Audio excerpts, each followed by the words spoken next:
What will happen here in Chicago, whether it's the speechifying or the money raised, that will actually change minds, that will move independents in your state to vote for Democrats in November? Well, first, I would say Pennsylvania is the biggest and the most important of the battleground states.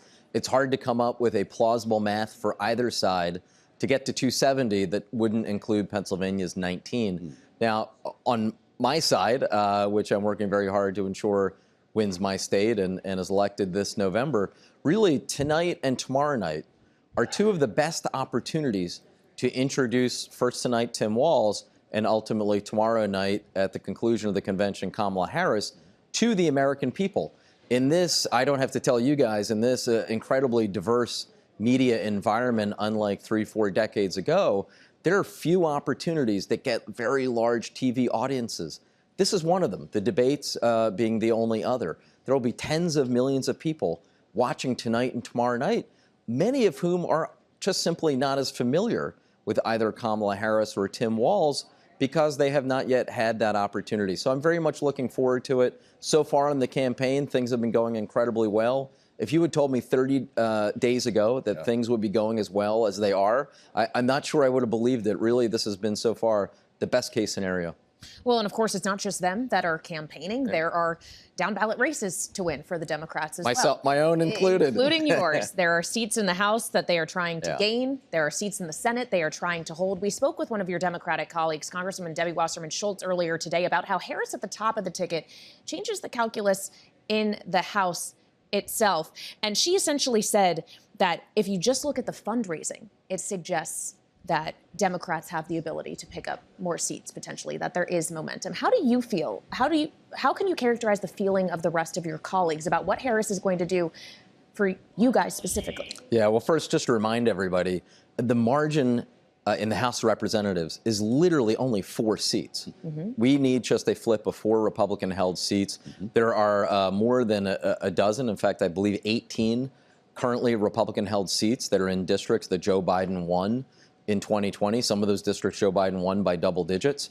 My own vested interest is that if we do win the majority in November, I will be chair of the Budget Committee in a year that will be incredibly important in 2025 in terms of setting the tax policy for the next decade. And I have to say, I feel incredibly, while I don't want to jinx anything, I feel incredibly good about where things stand in terms of our ability to win the majority this November. I think if the election were held today, actually we would take it, but we still have about 75 days to go. Considering your committee assignment, what we just heard from Michelle Obama, she talked about the affirmative action of generational wealth. Pretty powerful words that you can interpret maybe in a couple of different ways. There's a conversation, a debate now in Washington that you're going to play a big role in on whether to extend or make permanent the Trump-era tax cuts from 2017. Don't tax cuts promote generational wealth? Yeah, well, first, I have to say I love that line. I'm the first in my family to go to college. I am originally from one of those typical blue-collar neighborhoods in Philadelphia. So I don't exactly enjoy being lectured to by people like Donald Trump who pulled themselves up by their daddy's bootstraps. So I very much appreciated Michelle Obama's line last night. I think one of the real fault lines in the campaign this November will be a Democratic ticket that actually comes from middle-class America versus, the Prince of Mar-a-Lago. In terms of setting tax policy for next year, I will be focused on those policies that grow the middle class.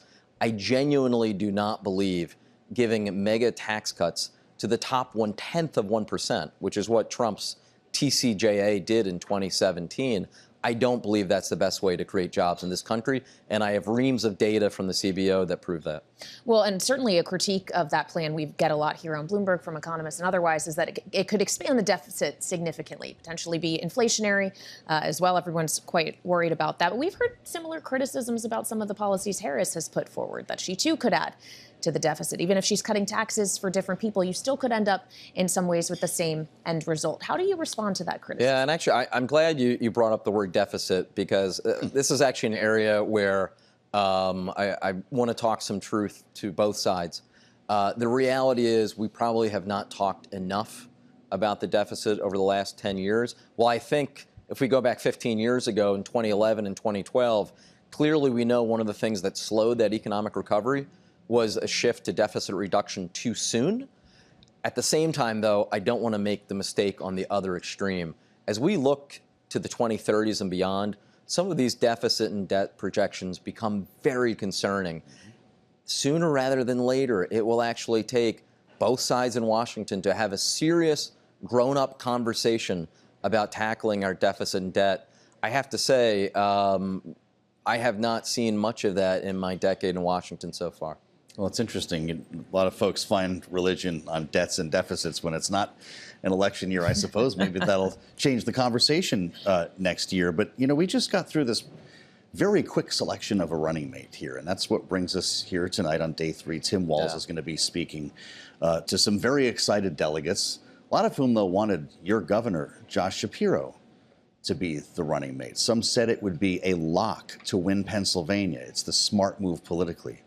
Are you disappointed your governor isn't on the stage tonight? Well, first, just to be clear, and I say this as a believing Christian, I'm not sure the Lord Jesus would have made Pennsylvania a lock on either ticket. Father, forgive me for saying that as a good Catholic boy.